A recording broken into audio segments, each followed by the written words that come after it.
چونکہ اللہ نے قرآن میں حکم دیا ہے درود کا بھی اور سلام کا بھی، نماز میں آپ نے التحیات میں سلام بھی پڑھ لیا اور بعد میں درود بھی پڑھ لیا، دونوں چیزوں پر عمل ہو گیا۔ لیکن نماز کے باہر جب آپ درود شریف پڑھتے ہیں تو آپ کو یہ یاد نہیں رہتا ہے کہ میں نے السلام علیکم ایھا النبی بھی پڑھنا ہے۔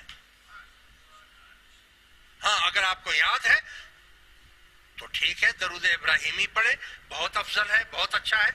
آخر میں ہر دفعہ بول دیا کرے کہ السلام علیکم ایھا النبی، تاکہ سلام اور درود دونوں ہو جائے۔ یا پھر ایسا درود پڑھے جس میں سلام پہلے سے ہی موجود ہو، اور وہ تمام دوسرے درود ایسے ہیں جن میں سلام موجود ہے۔